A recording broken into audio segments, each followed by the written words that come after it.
Buenos días, buenas tardes o buenas noches, estimados amigos y amigas que ven nuestros videos. Les habla el doctor Carlos Galvez de International Biological College, el Instituto Universitario de Educación 100% Medicina Natural. En esta ocasión les traemos a ustedes un video sobre los vasos del cuello. ¿Por qué para nosotros es importante dentro de los médicos quiroprácticos que manejen la anatomía del cuello? Muchos médicos al practicar la quiropraxia tienen temor de trabajar el cuello porque tienen la idea de que es una zona muy peligrosa y no quieren arriesgarse pues a algún contratiempo. En este caso, la idea de estos videos de conocer toda la anatomía del cuello es precisamente para que podamos ayudarnos y conocer esta zona bien a la hora de manipularla. Y eso nos va a dar no solo más confianza, sino que más conocimiento y por consiguiente un mejor servicio a nuestros pacientes. Por eso la importancia de esto, vamos a ir viendo en el video cuál es la importancia precisamente de conocer no solo el recorrido, sino que el nombre de los distintos vasos sanguíneos que recorren esta zona. Hay que aclarar también que aunque nosotros estamos enfocados en el cuello, como él es un puente entre la cabeza y el resto del cuerpo, pues muchas de las venas o prácticamente todas las venas y arterias que van a pasar por el cuello van a terminar también prestando servicio, por decirlo así, a la cabeza. Bien, entonces cuando nosotros hablamos de vasos del cuello, estamos hablando de dos estructuras circulares en forma anillada, en forma de gusano, si podemos decirle así, que se conocen como arterias y como venas. Las arterias, todos sabemos de que son estructuras que llevan la sangre. Bueno, en común, ambos vasos sanguíneos tienen la costumbre de, o mejor dicho, la única facultad que es transportar sangre, nada más que eso. Y dentro de lo que son las arterias y las venas, que es la división de eso, las arterias pues tienen una característica, digamos, diferente, en el sentido de que son las encargadas de llevar sangre hacia los distintos tejidos de nuestro cuerpo. Y esa sangre pues obviamente va oxigenada y va con los nutrientes necesarios para darle vida a todos los órganos y los tejidos de nuestro cuerpo. En este caso pues obviamente a todos los tejidos del cuello y de la cabeza. Mientras que otra característica que hay que mencionar dentro de las arterias es el hecho de que son estructuras de nuestro cuerpo que tienen mayor consistencia y tienen una capa muscular y eso les permite pues mayor elasticidad.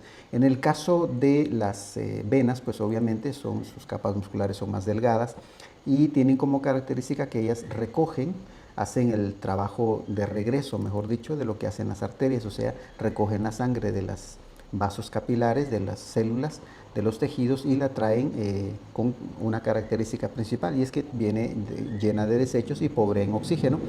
Por lo consiguiente va directamente pues al corazón de regreso para oxigenarlas y terminar el ciclo que todos ya conocemos.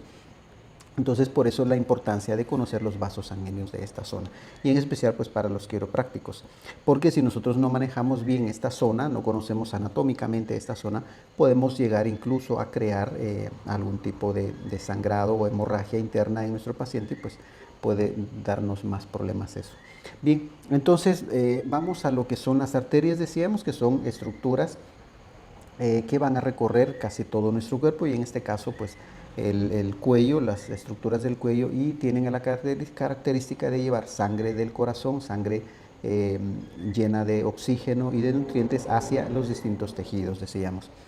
Bien, vamos a empezar con lo que es las arterias subclavia.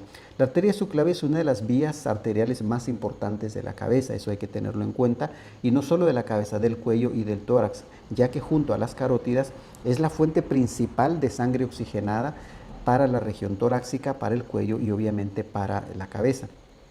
Las arterias subclavias son dos, izquierda y derecha. La derecha está más alejada del tórax, mientras que la izquierda está prácticamente dentro del tórax.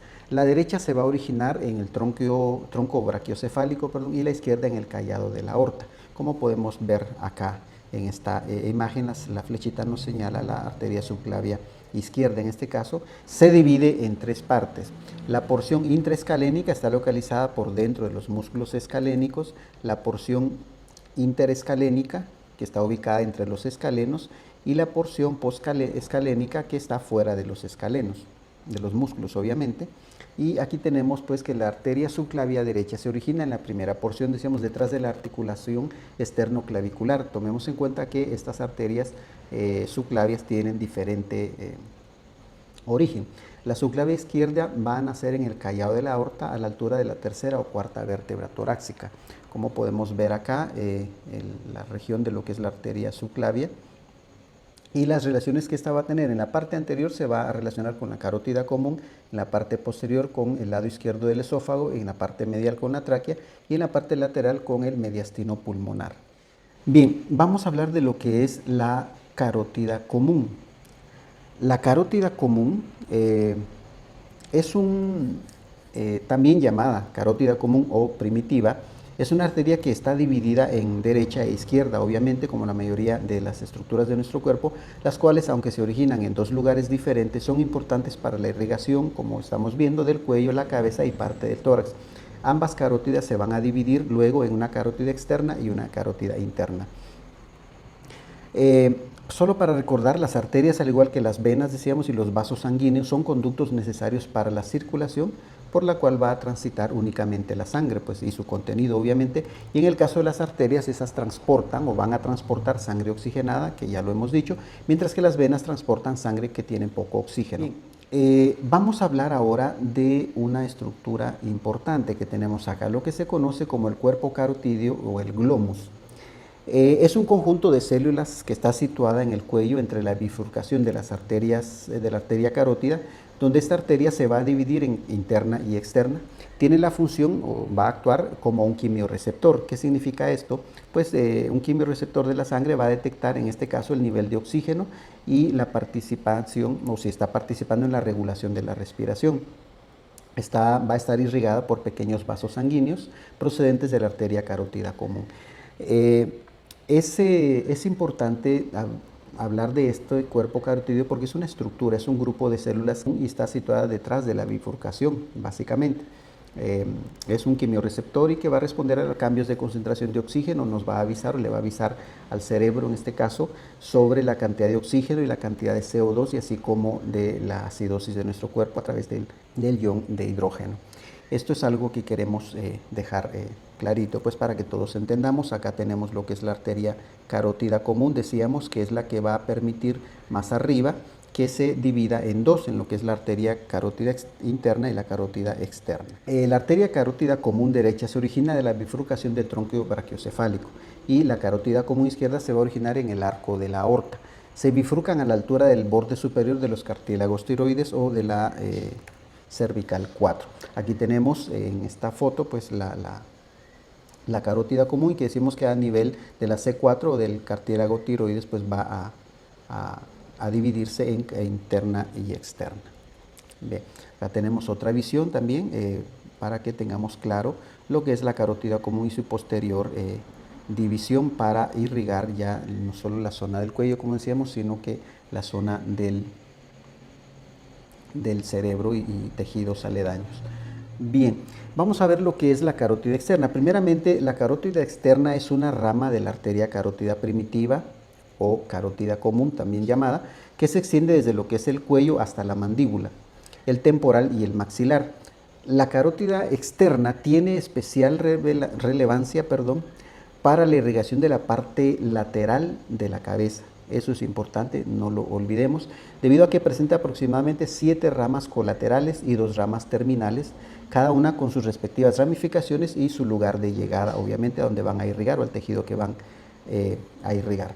Se inicia, decíamos, en el triángulo carotídeo a la altura de C3 o C4, que es donde se da la división de la carótida común o primitiva, y va a dar origen a las siguientes arterias: la tiroidea superior, la faringe ascendente, la lingual, la facial, la occipital, la auricular posterior, la temporal superficial y la maxilar interna. Acá podemos ver su ubicación que nos la señala la carótida externa, en este caso la derecha, y acá la carótida común, pues para que tengamos de referencia, que es la que le va a dar origen. Y aquí tenemos pues una mejor posición en donde vemos la arteria carótida común o primitiva y posteriormente hacia lo que es la carótida externa y la carótida interna. como estamos señalando.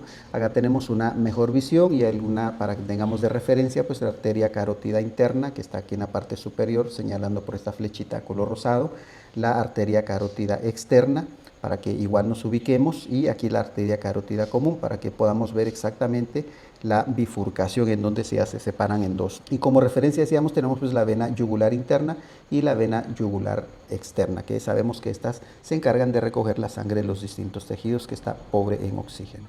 Muy bien, tenemos acá entonces también lo que es la tiroidea superior. Esta arteria, como tenemos acá, su posición está cerca de la tiroides, obviamente a eso se debe su nombre, va a tener su origen en lo que es la carótida externa y va a dar las siguientes arterias, entre esas está la infraioidea, la esternocleidomastoidea, la laringia superior y la cricotiroidea. En cuanto a lo que es la arteria vertebral, quiero que dejemos claro acá. Esta es precisamente una de las razones por la importancia de conocer la anatomía de esta zona, estimados amigos y amigas. Por lo siguiente, ustedes en nuestro canal van a encontrar un video que se llama Prueba de la arteria vertebral, que es precisamente acá el que nosotros queremos dejar claro. Cuando nosotros vamos a trabajar el área cervical de un paciente, tenemos que hacer esta prueba, porque aproximadamente el 10% de la población, el recorrido de las arterias vertebrales, ambas, izquierda o derecha, una de ellas o ambas en el 10% de la población va a presentar que esta zona de acá está muy corta. Y al estar muy corta, si yo hago un movimiento rápido, puedo romper esa arteria y causar un sangrado, una hemorragia en esa zona. Y por eso la importancia de la prueba de la vértebra, de la arteria vertebral, para evitarnos y poder identificar, mejor dicho, a un paciente si tiene ese problema. El 90% no tiene ese problema y por tanto pues uno puede trabajar tranquilo, pero recomendación importantísima, no trabajen el área cervical sin antes hacerle la prueba a sus pacientes para evitarnos después cualquier eventualidad. Bien, entonces después de aclarar eso, la arteria vertebral es una rama arterial que tiene su origen en la parte superior de la arteria subclavia, como podemos ver acá. Esta es la arteria subclavia y aquí ya nace la arteria vertebral derecha. Estas se van a unir más adelante, ya vamos a ver, en otra arteria muy importante para nuestro cerebro. Y la rama vertebral tiene el trabajo de llegar hasta la cavidad craneal, como les decía, es decir, ella va a salir desde la subclavia, cerca de la articulación esternocostoclavicular, y en lugar de descender, como hace la mayoría de estas vías, sube a implantarse en el cráneo. En total van a existir dos arterias vertebrales, tanto izquierda como derecha. Y eso es importante que nosotros lo tengamos en mente, sobre todo, como les decíamos, por la importancia de evitarnos problemas después con nuestro paciente. Y así tenemos pues que la arteria vertebral va a dar origen a la posterior superior, pasa por los agujeros transversarios, excepto en la C7. O sea, ¿qué nos está diciendo esto? Que la arteria vertebral va a pasar por los agujeros transversos de cada una de las vértebras cervicales, a excepción de C7. Aquí podemos ver que esta es C7, que da a un lado y aquí empieza a subir, no solo la arteria vertebral, sino que sube con su compañera, que es la vena vertebral. Ambas suben por esa zona para ir a irrigar el cerebro, y eso es algo que tenemos que tener claro. Sus ramas, las ramas espinales, las ramas musculares, que se van a anastomosar con las características, las arterias occipital y cervical, con la ascendente superficial y profunda. Las ramas meningias, la arteria espinal anterior, la arteria espinal posterior y la arteria cerebelosa posterior-inferior. Acá tenemos, como decimos, el dibujo para que nosotros, o la fotografía, para que nosotros podamos ubicarnos mucho mejor, mejor dicho, de la posición de las arterias dentro de las vértebras cervicales. Bien, acá tenemos otra visión mejor que nos permite explicar un poquito el problema de las arterias vertebrales. Si esta unión, este paso que tenemos acá en la última vértebra, que sería el C1 o atlas, acá en esta área, es donde nosotros podemos encontrar que esto está muy corta la arteria de ese lado, y cuando nosotros hacemos el movimiento lateral a cualquiera de los lados, podemos romper esa arteria y pues lograr ahí una hemorragia. Bien, vamos a hablar sobre lo que es el tronco tirocervical. El tronco tirocervical es una arteria que va a constituir una de las tres ramas de la primera porción de la arteria subclavia. Emite numerosas ramas, obviamente, para irrigar las vísceras del cuello, del plexo braquial, los músculos del cuello y se va a provocar, mejor dicho, va a crear una anastomosis escapular. Sale o va a salir por el borde interno del escaleno anterior, se divide casi inmediatamente en tiroidea inferior, arteria cervical ascendente, ramas musculares, arteria laringia inferior, ramas faringias, arteria cervical transversa y la arteria supraescapular, como vamos a ver más adelante. Acá tenemos lo que es la arteria faringea ascendente.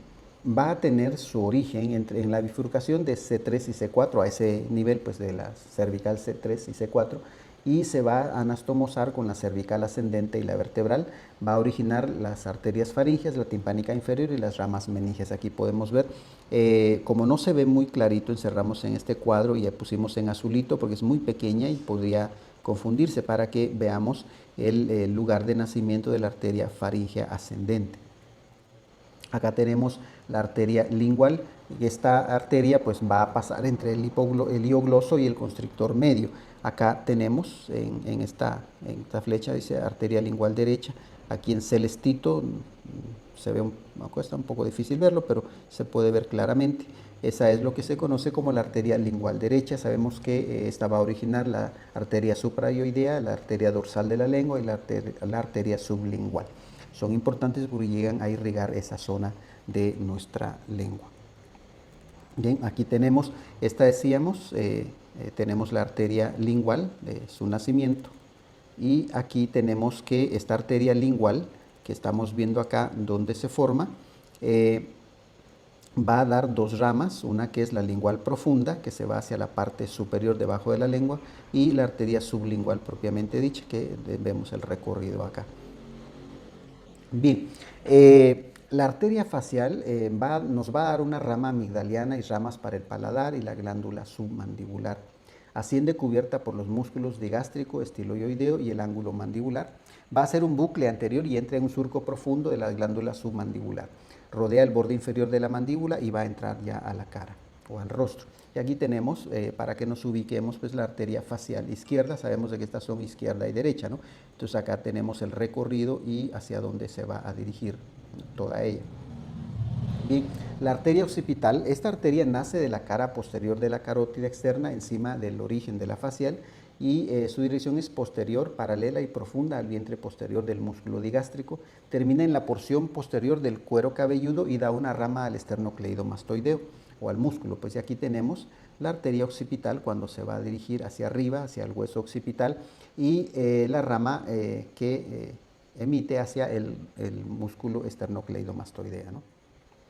Bien, la arteria occipital se origina en la carótida externa y va a originar las siguientes arterias: la esternocleidomastoidea superior e inferior, la rama descendente, las ramas meningias y las ramas occipitales. Bien, terminamos entonces acá. No nos metimos a todas las arterias porque no es de nuestro interés por el momento, y básicamente pues estamos viendo lo más importante de estas. Ahora vamos a entrar a lo que es la circulación venosa. El sistema venoso va a formar parte de la circulación en la que se va a transportar la sangre, como decíamos, desde la periferia de los tejidos y de vuelta al corazón. Hay que distinguir obviamente entre el sistema venoso superficial y el profundo, eso es importante, ¿no? El sistema venoso subcutáneo o superficial en las piernas va a incluir la vena safena mayor y la vena safena menor, que llevan la sangre desde la superficie de los tejidos cutáneos y subcutáneos, donde se va a acumular a las venas profundas. ¿Por qué es importante esto? Por la circulación precisamente de las venas. Y dentro de esto tenemos que se describe como un compuesto de tres sistemas, pero más que un sistema separado, a diferencia de las arterias, en este los sistemas están interconectados de tal manera que no podemos hablar de uno separadamente, porque básicamente todos están interconectados. Para describirlo se puede decir que como el sistema de la vena yugular interna, de la externa y de la vena subclavia. Tenemos mejor acá lo que son las venas del cuello. Las venas de la cabeza y el cuello constituyen un conjunto drenado por una vena principal, la vena yugular interna, y por 5 venas menos voluminosas. Y se van a distinguir 6 principales: 4 yugulares, las externas, la anterior, las internas y la posterior, la vena vertebral y las venas tiroideas. Bien, acá tenemos entonces que la vena yugular externa tiene como afluentes o van a llegar hacia ella las venas occipitales, las auriculares, las posteriores, las venas escapulares superiores y las escapulares posteriores. La vena yugular anterior va a recibir venas de la cara anterior del cuello y del tórax, que obviamente es de nuestro interés, y la vena yugular interna va a recibir del seno petroso inferior, después las venas facial, lingual, tiroidea superior, el tronco tirolinguofacial y las venas laringeas y faringeas. En el caso de las venas yugulares posteriores en su trayecto van a recibir las venas de la nuca. La vena vertebral va a recibir venas procedentes del raquis y de los músculos inmediatos y las venas cervicales ascendentes y profundas. En cuanto a las venas tiroideas, estas se anastomosan con la yugular interna, los troncos venosos brachiocefálicos y la vena faríngea inferior, como vamos a ver más adelante. Acá tenemos entonces la vena yugular interna que tiene su origen en la vena subclavia, como podemos ver acá en esta gráfica. En cuanto a la vena yugular externa, esta va a drenar sangre de la cabeza y la cara. Tiene una unión del tronco temporomaxilar y auricular posterior, se va a dirigir al centro de la clavícula y termina en la vena subclavia. ¿Cuáles son las venas tributarias de esta vena yugular externa? La vena yugular externa posterior, la vena cervical transversa, la vena yugular anterior y la vena supraescapular. Y aquí tenemos pues la vena yugular izquierda, la vena subclavia, la vena yugular interna derecha, la vena brachiocefálica. Decíamos que va a recibir del seno petroso inferior, después las venas facial, lingual, tiroidea y superior y el tronco tirolinguofacial. Bien, la vena yugular interna va a drenar del cráneo, como decíamos, del cerebro, partes superficiales de cara y gran parte del cuello, a continuación del seno sigmoideo, origen en bulbo superior y termina en el bulbo inferior, lateral la carótida y anterior al nervio vago. Las venas tributarias de la vena yugular interna son el seno petroso inferior, la vena lingual, como ya vimos, la facial, la faringia, etc.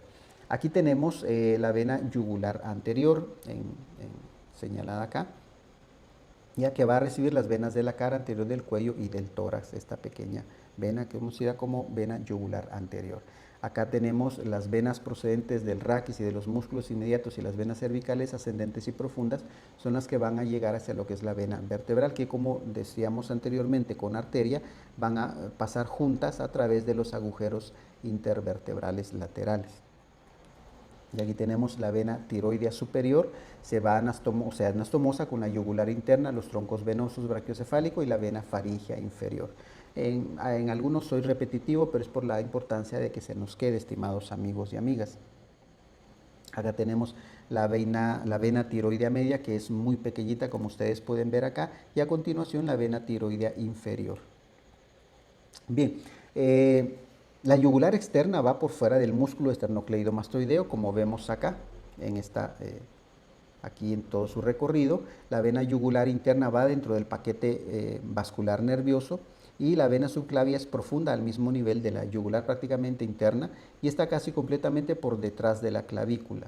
En el caso de la parótida está formada por la unión de dos venas debajo de la glándula. La auricular posterior, la vena retromandibular que se encuentra dentro de la parótida. Bien, estimados amigos y amigas, hemos llegado al final de nuestro video, espero sea de su agrado. Es importante, estimados colegas médicos quiroprácticos, que conozcamos esta área del cuello porque es importante para nosotros para prestar un mejor servicio. Espero que sea de su ayuda y si es así, pues denle un like, compártanlo en sus redes sociales y suscríbase a nuestro canal para que cada vez que nosotros subamos video, pues usted se entere. Recuerde, vamos a pedirles que nos ayuden a hacer crecer nuestro canal porque entre más personas nosotros tenemos de suscriptores, pues aparte de que nos motiva a seguir creciendo, pues eso ayuda a nuestro instituto porque permite pues que el instituto pueda facilitar equipo y todo eso, pues sí que se ha hecho una buena inversión en cuanto al equipo para darles a ustedes un mejor servicio, estimados amigos y amigas. Les habló el doctor Carlos Galvez, saludos a todos.